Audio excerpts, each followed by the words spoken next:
السلام عليكم. بقلب في التيك توك كالمعتاد، فلقيت حوار لأستاذ باحث فلسطيني اسمه أستاذ أحمد.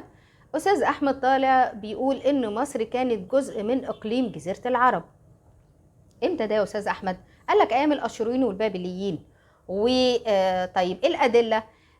الدليل الأول إن اسم مصر كان موجود في نقوش الآشورية والسومرية وفي نقوش حضرموت في اليمن.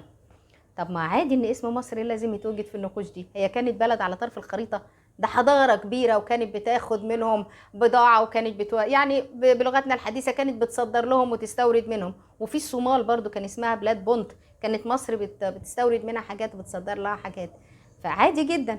قال لك لا، في واقعة في نقوش طلعت قالت ان مصر اتفرض عليها جزية من الاشوريين عبارة عن 12 حصان كبير لازم تدفعهم مصر للاشوريين. فلما المذيع حب يستوثق منه، فاستاذ احمد انفعل وقال له انا مش جايب الكلام ده من بنات افكاري، ده موجود في قلب النقوش. انا حابه اقول لحضرتك يا استاذ احمد ان بنات افكارك كانوا تعبانين شويه، لانه واضح ان ما تقراش النقوش كويس يعني. بداية الاشوريين اتوجدوا او ظهروا في الالفية الثالثة قبل الميلاد حوالي سنة 2400. كويس. الاشوريين دول كانوا جزء من مملكه بابل، وطبعا بقى انتوا عارفين لما كان اي مملكه بتضعف فبتظهر مدينه منهم بيحاول الملك بتاعها ان هو يستولى على باقي المدن بتاعتها، لغايه ما جه الملك تحتمس الثالث بصراحه ملك مصر العظيم وخلصهم من الحاجات دي بانه احتلهم. يعني تحتمس الثالث راح واخد لك بقى ايه، الناحيه دي كلها، دخل اجتاح سوريا، ساحل سوريا بفلسطين، بدخل على بلاد ما بين النهرين واخضعهم كلهم لحكم مصر. الكلام ده مكتوب فين؟ مكتوب في خطابات تل العمارنة اللي وجدت في تل العمارنة، دي منطقة عندنا في المنيا، ونشرها الأثري الأمريكي الكبير جيمس هنري بريستيد في كتابه فجر الضمير، ونشرها دكتور سليم حسن، ده أثري كبير مصري في الموسوعة بتاعته مصر القديمة في الجزء الخامس. أنا ما حبيتش أقدم لك دكتور سليم تقول ده دكتور مصري، لا أنا حبيت أقدم لك الأجنبي. ماشي. فده وجد إن تحتمس الثالث اجتاح المنطقة دي كلها. بعد ما اجتاحها جه الملك أمنحتب الثالث. أمنحتب لقى برضو المنطقة دي فيها شوية قلاقل ما استريح لهمش، راح جايبهم كلهم بنفس الطريقة، خدها ساحل سوريا بالمنطقة دي كلها لغاية ما وصل لبلاد ما بين النهرين، برضو أخضعهم لسلطته. كان في بلاد ما بين النهرين ساعتها قومين، قوم اسمهم خيتا وقوم اسمهم متني، الاتنين كانوا برضو بيتنافسوا ويتصارعوا. فلما دخل أمنحتب الثالث راح أخضعهم هما الاتنين، بس فضل قوم متني بأنه اتجوز أخت الملك بتاعهم.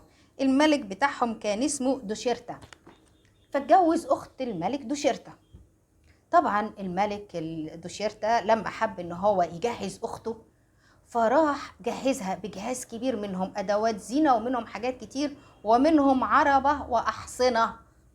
يعني هو اللي بعت مصر عربة وأحصنة من ضمن الهدايا اللي بعتها لأخته هتبقى ملكة مصر. فدي كانت من ضمن الهدايا حضرتك، يعني هم اللي دفعوا، احنا ما دفعناش. حتى في عهود الضعف اللي كانت بتنتاب مصر القديمة ما دخلهاش حد يحتلها، كانوا بيغيروا على أطرافها. يعني كبيرهم ان هم كانوا ياخدوا ساحل سوريا كان تحت المملكة المصرية، فلسطين كانت تحت المملكة المصرية، فكانوا بيغيروا عليها او بيهاجموها فبياخدوها بيقتطعوها من المملكة المصرية. وبعد كام سنة يجي حاكم كبير يروح مصر كبير يعني يروح راجع ضاممهم كلهم تاني لمملكة مصر القديمة. ده بخصوص المعلومات اللي انت قلتها. في حاجة تانية بقى انا عايزة اقول لحضرتك عليها.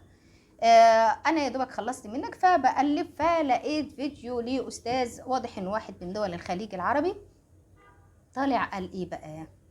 قال لك ان مفيش فلسطين، وانتوا عبارة عن شتات الارض، وانه انتوا بقايا قوم رومان ومعرفش ايه وجيتوا احتليتوا المكان ده، وان اسرائيل هي اللي ليها الحق واليهود دول ولاد عم العرب، وان انتوا مالكمش مكان. والراجل بيقول لك الله يرحم إيريل شارون اللي أبادكوا، وبيطالب نتنياهو انه يخلص عليكم، بيصف نتنياهو بالضعف وبيطالبوا انه بيخلص عليكم.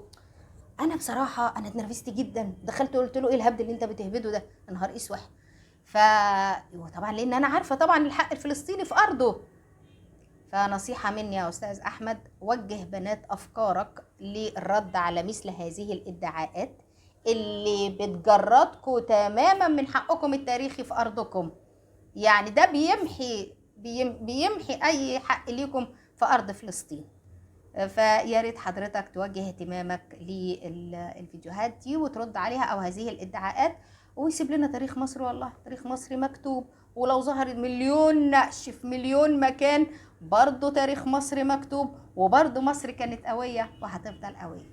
يعني اتفضل بعافية.